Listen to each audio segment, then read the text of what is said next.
이 시간 함께 하나님의 말씀을 보도록 하겠습니다. 신약성경 135페이지 누가복음 22장 39절부터 46절까지의 말씀입니다. 누가복음 22장에 있는 말씀을 통해서 이해할 수 없는 사랑이라는 말씀의 제목으로 함께 하나님의 말씀 나누도록 하겠습니다. 이번 한 주가 고난 주간입니다. 예수님께서 십자가에서 죽으시고 또 이렇게 고난 받으셨던 그 한 주간이 이번 주간인데, 예수님께서 왜 십자가에서 죽으셔야만 됐는지, 왜 예수님께서 그렇게 또 고난 받으셔야 됐는지, 우리가 그 마음을, 그 하나님의 마음을 우리가 다 헤아려 알 수는 없지만, 그런데 오늘 이 말씀을 통해서 조금이나마 우리가 하나님의 마음을 이해하고 또 그 마음을 이해함을 통해서 우리의 삶이 하나님 앞에 드려질 수 있는 그 예배로까지 나아가기를 소원합니다. 39절 말씀을 보니까 예수께서 나가사 습관을 따라 감람산에 가시매 라고 얘기하고 있습니다. 예수님께서 습관을 따라 감람산으로 가셨다고 했는데, 이 감람산은요 예루살렘 동편에, 예루살렘 바로 옆에 붙어 있는 산입니다. 조그마한 동산인데요. 그런데 이 감람산에서 예수님께서는 습관적으로 기도하셨어요. 갈릴리 주변 지역에서 예수님께서 살아가시다가 예루살렘에 오시면 항상 제자들과 같이 감람산에서 머무르셨어요. 일단 그곳은 조용하니까, 한적하니까 기도하기가 좋고, 또 많은 사람들이 예수님을 막 찾아서 쫓아오니까 그 사람들을 피하기도 좋고, 또 예수님을 잡으려는 무리들도 있었는데 그 사람들을 오히려 피하기도 좋은, 그리고 숨을 수 있는 그런 장소가 되어지기 때문에 어떤 은신처와 피난처의 그런 개념이기도 했습니다. 물론 예수님께서 가끔은 또 이렇게 헌신하고 수고하는 성도들이 계셔가지고 또 이렇게 집에 들어가셔서 또 식사도 하시고 또 잠도 주무시고 뭐 그렇게도 하셨겠죠. 하지만 예수님은 딸린 식구들이 많잖아요. 남자만 12명이에요. 예수님과 13사람. 그 많은 사람들이 한 집에 머무르기에는 웬만큼 부잣집이 아닌 이상 결코 쉽지가 않습니다. 그러니까 예수님께서 항상 이렇게 어디 가시면 길에서 노숙을 많이 하셨어요. 예수님은 그런데 이 복음 사역을 위해서, 하나님 나라를 위해서 길에서 그렇게 잠을 주무시고 인자는 누울 곳도 없다라고 그렇게 예수님께서 말씀하셨습니다. 그런데 지금 이 날은 언제냐면 예수님께서 잡히시던 날, 그날 밤이었어요. 다시 말해서 6월절 날입니다. 6월절 밤에 예수님께서 습관적으로 감람산에 가셨는데, 사실 우리가 다 읽지는 않았지만 누가복음 22장 말씀 앞부분에 보면 어떤 내용이 나오냐면, 예수님께서 가룟 유다에게 네가 오늘 나를 팔 거다, 제자들에게 오늘 내가 잡힐 거다, 내가 이제 오늘 밤에 잡혀서 고난받아 죽을 거야, 이걸 예수님께서 제자들에게 말씀하셨어요. 그리고 그 얘기를 듣고 난 이후에 가룟 유다가 밖에 나가서 바리새인들에게 은 30을 받고 예수님을 팔았습니다. 예수님은 아셨어요. 가룟 유다가 나를 팔 것이라는 것. 그리고 조금 있으면 그들이 찾아올 거라는 것. 그러면 당연히 이제 예수님께서 항상 습관적으로 가셨던 그 장소는 제자였던 가룟 유다가 잘 알고 있는 것이죠. 그러니까는 사람들이 없으니까 얼마든지 군인들을 데리고 가서 예수님을 잡기에 너무나 좋은 그런 기회가 되어지는 거예요. 그러면 사실 예수님 입장에서는 피하고 싶은 마음이 있다라고 하면 어떻습니까? 항상 가던 그 장소를 가지 않으면 되는 거죠. 근데 예수님은 일부러 굳이 그 시간에 그 장소로 가셨던 거예요. 습관을 따라 감람산을 가셨습니다. 왜 가셨을까요? 예수님께서는 그때에 붙잡히시기 위해서 가셨던 것입니다. 예수님은 습관을 따라 그 장소에 가셨지만 사실은 그날 밤에 군인들이 찾아와서 나를 붙잡을 걸 알고 계셨잖아요. 당연히 사람이라면 그러면 피할 수 있어야 되는데 오히려 피하지 않고 붙잡히기 위해서 그 장소를 가셨다라는 것입니다. 그리고는 기도하셨어요. 기도하셨습니다. 그리고 제자들에게도 말씀하셨어요. 유혹에 빠지지 않게 기도하라. 예수님께서 먼저 제자들에게 유혹에 빠지지 않고 그렇게 하기 위해서 기도하라고 하셨는데 정작 예수님 자신도 그 유혹에 빠지지 않기 위해서 합심하여서 함께 기도하셨습니다. 예수님께서 기도하실 때에 그 장면을 보면 예수님께서는 무릎을 꿇고 기도하셨어요. 그리고 땅에 엎드려서 기도하셨어요. 그래서 예수님께서 감람산 겟세마네라는 곳에서 기도하셨는데 그 겟세마네의 기도를 인터넷으로 검색하면 이렇게 예수님께서 기도하셨던 그 그림을 많이 올려놨어요. 근데 예수님께서 이렇게 막 기도하시는 이 장면 그림을 이렇게 보면 그냥 예수님의 마음이 어느 정도 내게 와닿습니다.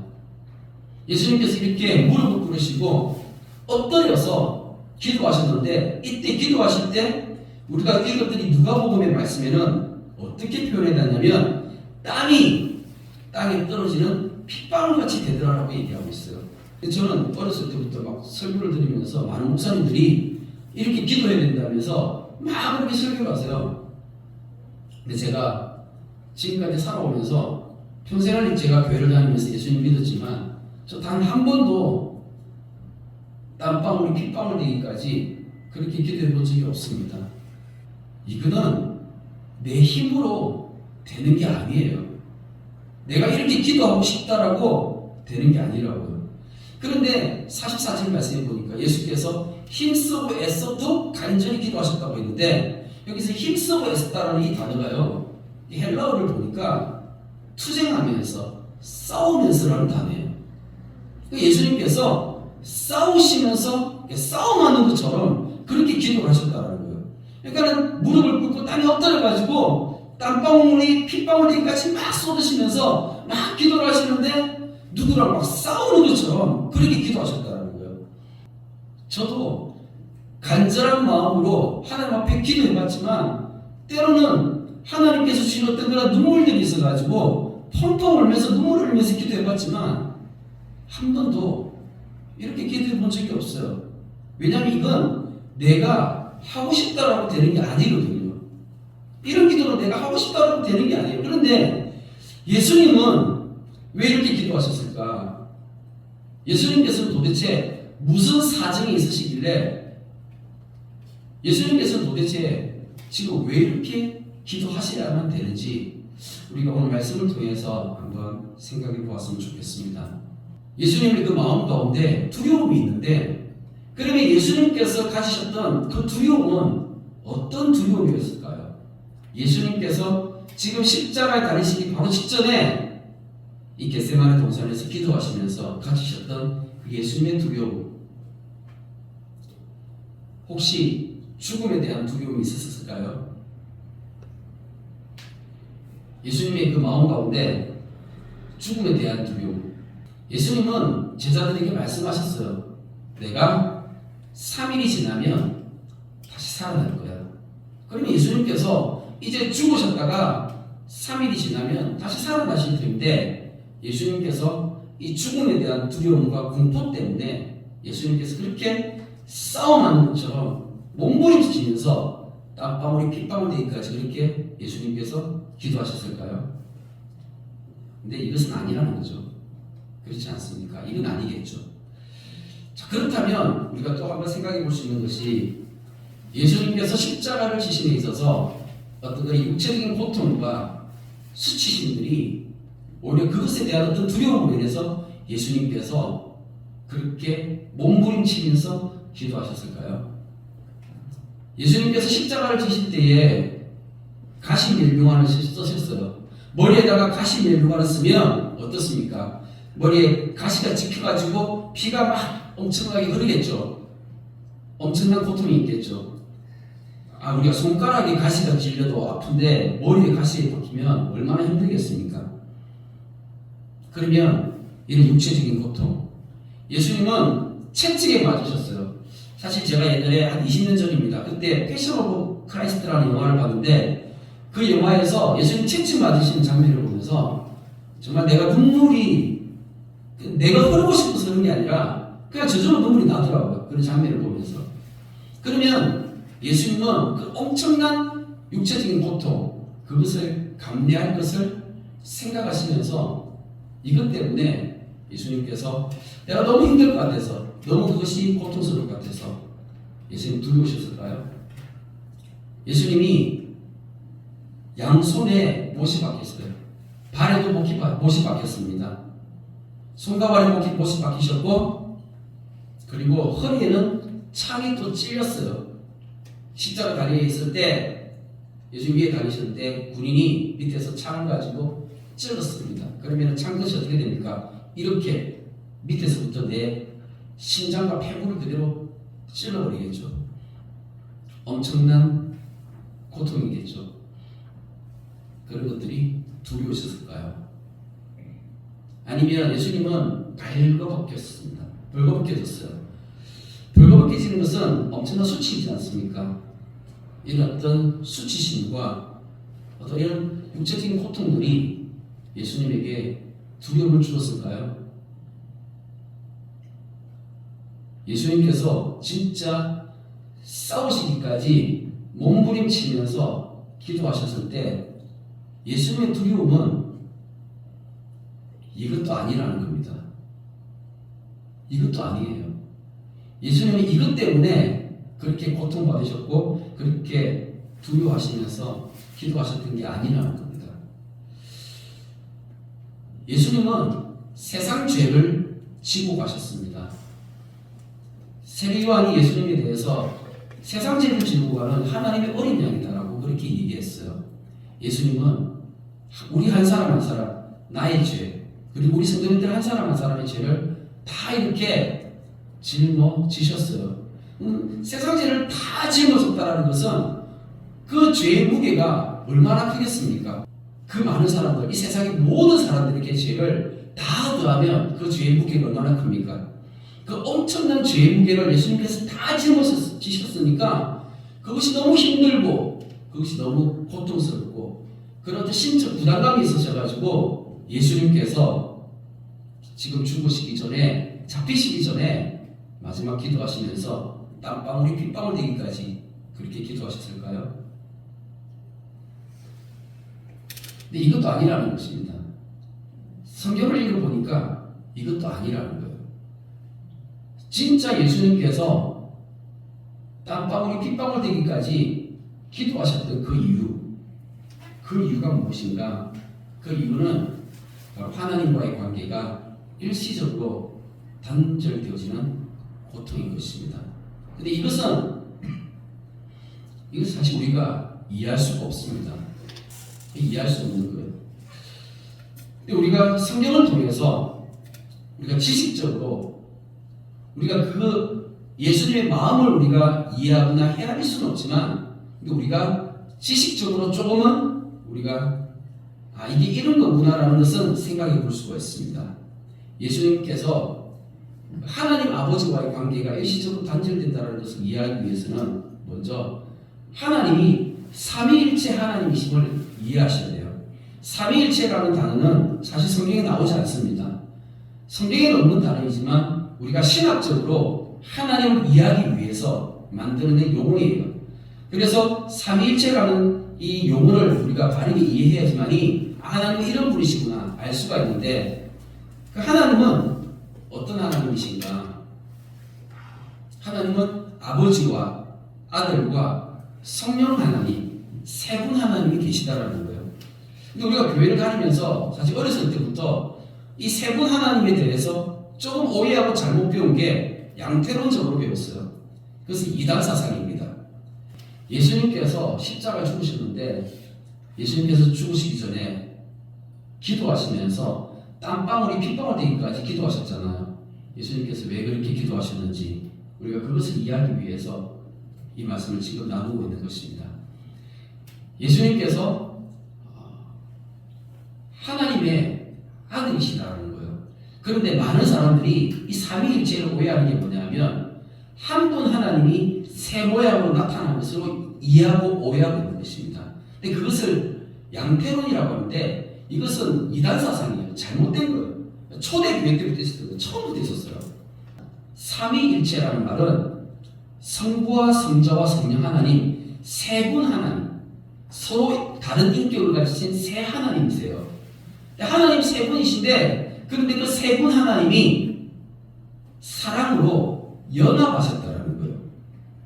사랑으로 연합하셨다라는 거예요. 그래서 이 삼위일체라는 단어를 보면 한자로 보면 이렇게 위자가 있는데, 이 위자가 자리 위자예요. 근데 이 자리 위자를 보면 한자를 좀 아시는 분들은 아실 겁니다. 근데 우리가 보통 삼위일체 할 때 이 위자가 어떻게 생각하냐면, 두 번째 뜻이 뭐냐면 지위, 직위 이렇게 돼 있잖아요. 근데 지위나 직위를 얘기하는 것이 아니라 맨 밑에서 보면 이렇게 분, 한 분, 두 분, 세 분, 한 명, 두 명, 세 명 할 때 그 분, 명 이런 뜻이에요. 그러니까는 삼위라는 뜻이 세 가지 직분을 얘기하는 것이 아니고 세 분을 얘기하는 거예요. 삼위라는 것은 세 분 하나님, 세 분 하나님이 일체 연합하셨다는 거예요. 이렇게 이해하면 삼위일체 어렵지 않습니다. 쉽게 이해가 되어지거든요. 그런데 양대론적으로 다 설명을 해가지고 세 분 하나님이 한 분으로 나타나실 때 이렇게 하면 3위 1이 되거든요. 여기까지 이게 이해가 안 되는 거예요. 세 분 하나님이 연합하셔서 하나의 공동체로 그렇게 연합하셨다는 거예요. 자, 그래서 요한복음 10장 말씀에 보면 이렇게 말씀하고 있습니다. 나와 아버지는 하나이니라. 예수님이 자신과 아버지가 하나라는 거예요. 그런데 여기서 예수님이 아버지와 하나라는 게, 그러면 이게 양태론적으로 이해되어질 수 있는데, 근데 그게 아니고 우리가 구약 성경 말씀에 보면 이런 말씀이 있습니다. 남자와 여자가 결혼을 해가지고 부부가 되어졌어요. 이럴 때 창세기 2장에 보면 둘이 한 몸을 이루지어다라고 하면서 여기 한 몸이 나오잖아요. 이건 우리가 이해가 되잖아요. 남자와 여자가 결혼해서 한 몸이라는 거. 이때 사용되어졌던 히브리어가 에하드라는 단어예요. 에하드. 근데 이 에하드라는 이 단어가 하나라는 뜻인데, 한 사람을 얘기할 때도 한이라는 뜻이고, 이게 공동체로서 연합을 해가지고 지금 둘이 한 몸을 얘기할 때도 이게 에하드라는 단어가 쓰여지거든요. 그러니까 이 에하드라는 단어 안에는 이 1이라는 숫자의 의미도 있지만 연합해서 공동체로서의 하나의 의미도 있다는 것입니다. 우리가 이걸 이해하면 삼위일체 하나님을 어느 정도 이해할 수가 있습니다. 그런데 성경을 보니까 창세기 1장 말씀에 이런 말씀이 있어요. 하나님이 자기 자신을 드러놓으셨어요. 뭐라고 얘기하냐면, 하나님이 이르시되 우리의 형상을 따라 우리의 모양대로 우리가 사람을 만들고라고 하면서 하나님이 하나님 자신을 우리라고 표현하시는 거예요. 하나님이 하나님 자신을 말씀하실 때 우리라고 하셨어요. 이 우리라는 단어 자체가 바로 성부와 성자와 성령 하나님은 처음부터 우리로 존재하셨다는 거예요. 영원 전부터 영원까지 우리로 함께 그렇게 연합해서 계시는 분이 하나님이시라는 거예요. 삼위일체 하나님이시면 아버지와 아들과 성령 하나님께서 세 분 하나님이 함께 의논하시고 함께 대화하시고 함께 마음을 하나로 묻으셔서 함께 같이 일하신다라는 거예요. 모든 일들을, 어떤 일들을, 예를 들어서 하나님께서 온 우주 만물을 만드셨어요. 누가 만드셨어요? 아버지와 아들과 성령 하나님이 함께 만드셨다라고요. 서로 합의하셔서. 우리 지금 창세기 1장 26절에 보니까 하나님이 이르시되 우리의 형상을 따라 우리의 모양대로 우리가 사람을 만들자 하면서 함께 서로 의논하셔서 사람을 만드시잖아요. 이런 개념인 거예요.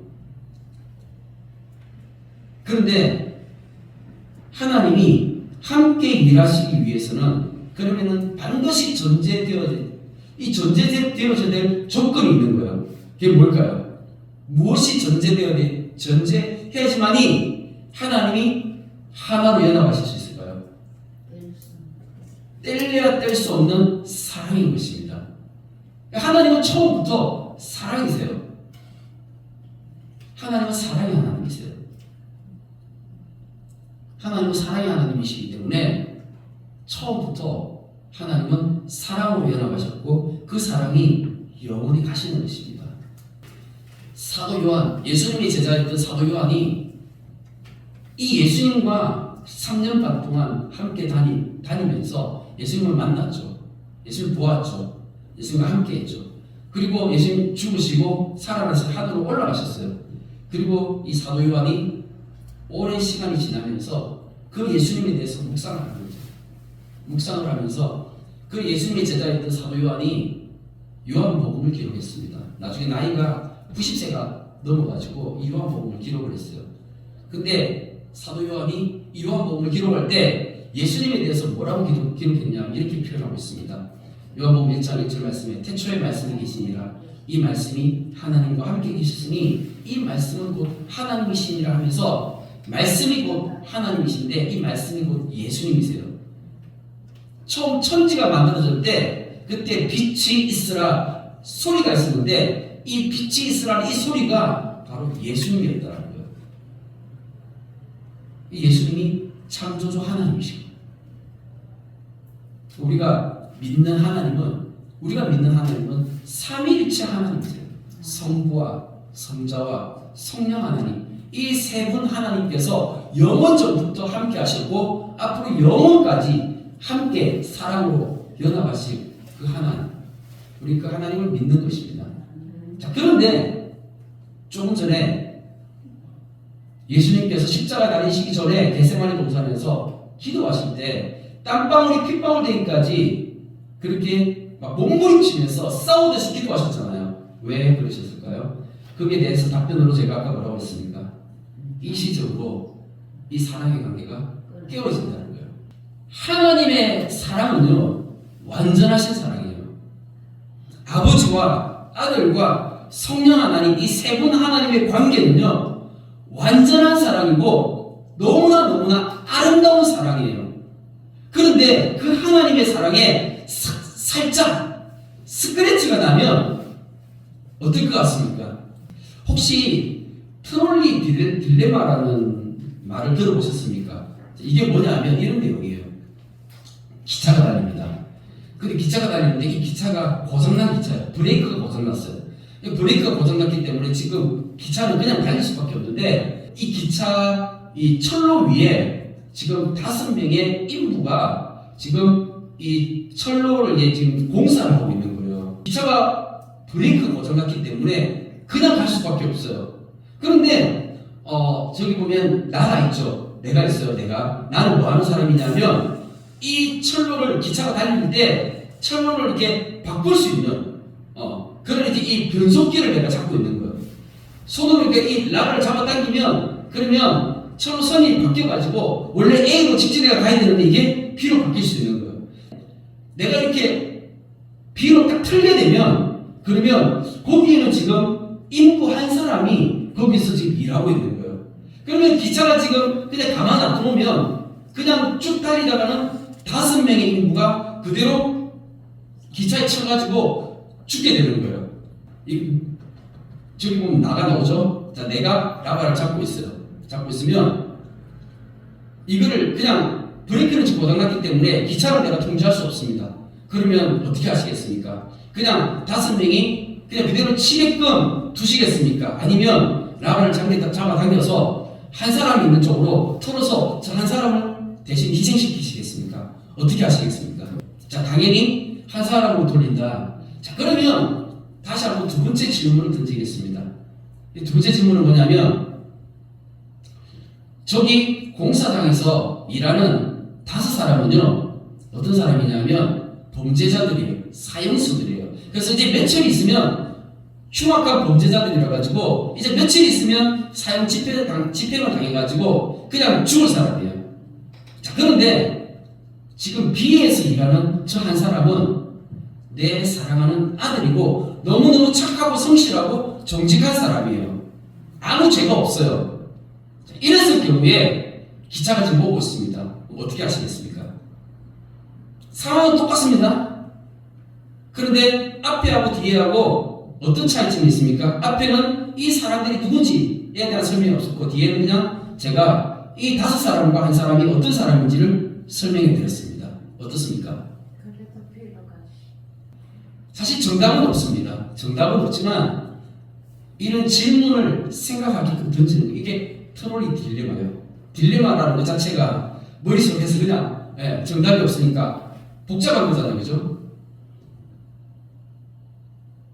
그러면 하나님이 어떻게 하셨다라는 거예요?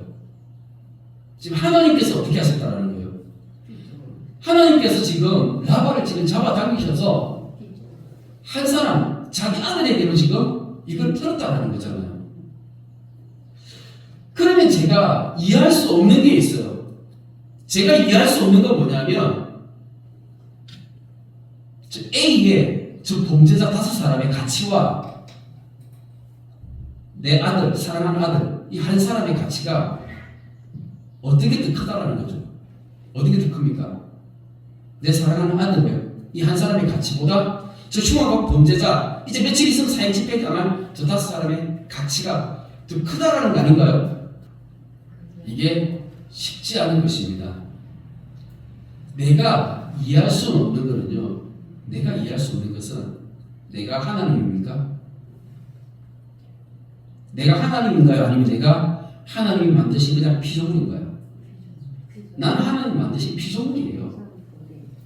나는 하나님 만드신 피조물이잖아요. 그런데 하나님께서 대신 죽게 만든 저 아들은 누구예요? 하나님의 아들 창조주시라고요. 그러면 나 같은 존재 1억 2억도 아니고 100억 200억도 아니고 수백억 수천억을 갖다 놓은다 한들 저 예수님 한 분이랑 바꿀 수 있습니까? 오늘 말씀의 제목이 무엇이었습니까? 오늘 말씀의 제목 기억나십니까? 이해할 수 없는 사랑이에요. 하나님 마음이에요. 왜 하나님이 왜 그 영원하신 하나님의 사랑에 그 하나님의 사랑은 영원하고 완전합니다. 그런데 그 하나님의 그 영원하신 완전하신 사랑에 스크래치 금이 가게끔 하나님께서 그렇게 하셨을까요? 우리가 어떻게 이해합니까? 나 이해 못합니다. 나는 이해 못하지만 하나님이 이 일을 하셨다는 거예요. 믿으시기 바랍니다. 성경 말씀에 보니까 신명기 말씀에 이렇게 되어 있습니다. 신명기 21장 말씀에 사람이 만일 죽을 죄를 범함으로 네가 그를 죽여 나무 위에 달리거든 그 시체를 나무 위에 밤새도록 두지 말고 그날에 장사하여 네 하나님 여호와께서 네게 기업으로 주시는 땅을 더럽히지 말라. 나무에 달린 자는 하나님께 저주를 받았음이니라. 나무에 달린 자마다 저주를 받았다라고 얘기하는 거예요. 예수님께서 나무에 달린 십자가 나무에 달리셨어요. 그러면 예수님은 저주를 받으시는데 쉽게 얘기하면 이런 거죠.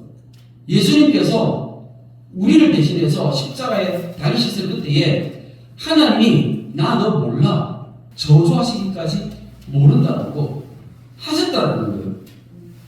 이거 우리가 어떻게 이해할 수 있습니까? 이해할 수 없는 거죠. 하나님의 사랑이 이런 사랑인 거예요. 그런데 예수님께서 요한복음 17장 말씀에 이렇게 말씀하시고 계십니다. 요한복음 17장은요 어떤 내용이냐면 예수님께서 지금 이제 붙잡히시는 날 그 겟세마네 동산에 이제 가시기 전에 마지막으로 기도하시는 내용이에요.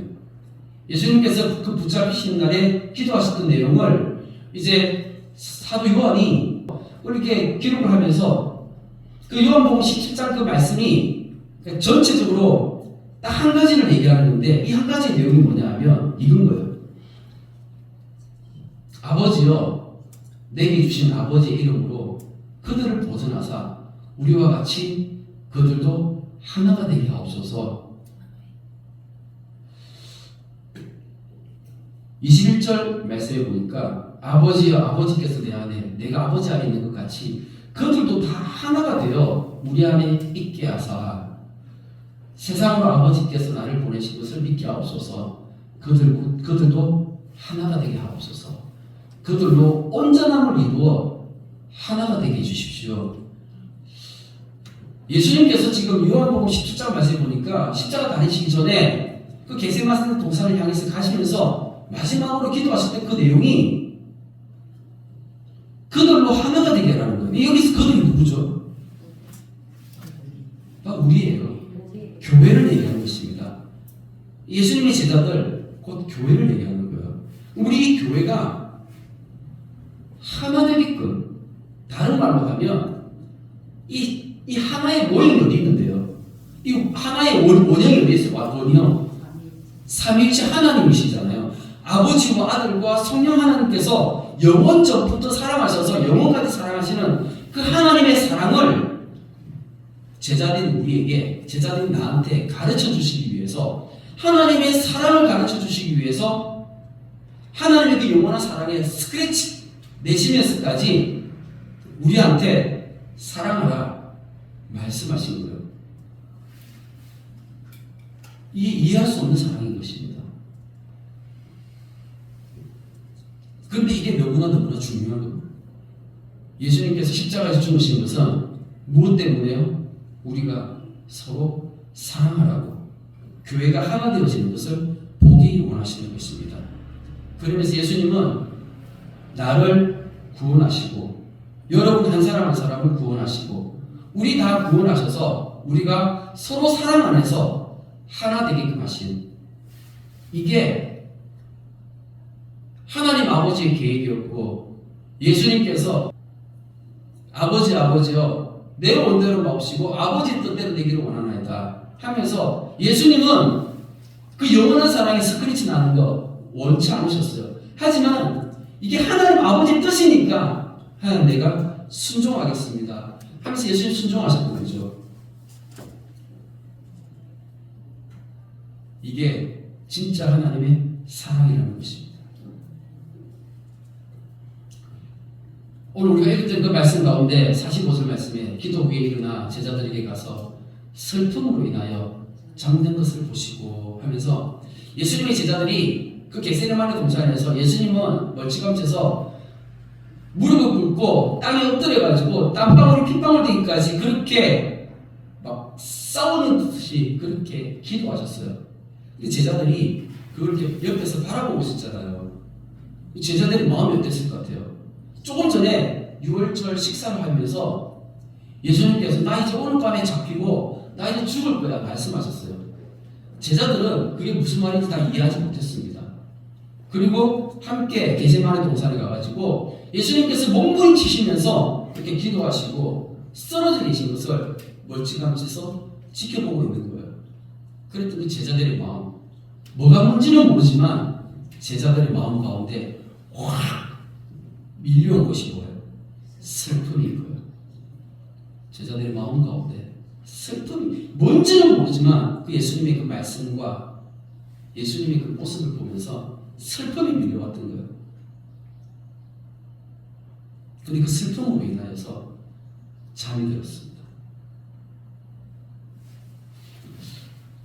우리의 마음은 어떻습니까? 우리의 모습은 어떻습니까? 예수님의 그 모습을 바라보면서 우리 마음 가운데 그 제자들이 느꼈던 그 동일한 슬픔이 우리 마음 가운데도 밀려온다라면 하나님의 위로가 오늘 이 말씀 가운데, 예배 가운데 함께 임할 줄 믿습니다. 사랑하는 하나님 감사합니다. 오늘도 주님 이 시간 예배를 통하여 주님 우리에게 들려주시는 주님의 음성에 감사를 드리오며, 비록 내가 다 이해할 수 없는 그 놀랍고 크신 하나님의 사랑일지라도 주님 그 말씀이 또 내 마음 가운데 새겨져서 주님 나도 동일하게 사랑으로 섬기며 살아갈 수 있는 은혜를 베풀어 주시옵소서.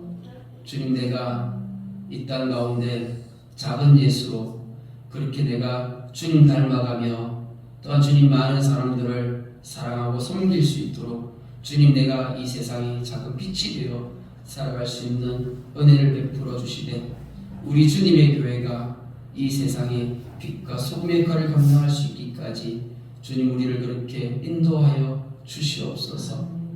그 영원하신 하나님의 사랑에 주님 내가 온전히 마음의 무릎을 꿇을 수 있도록 주님 이 한 주간 삶 가운데 이 말씀 기억하며 살아갈 수 있도록 복 주시기를 간절히 기도하오며 살아계신 예수 그리스도 이름으로 기도드립니다. 아멘.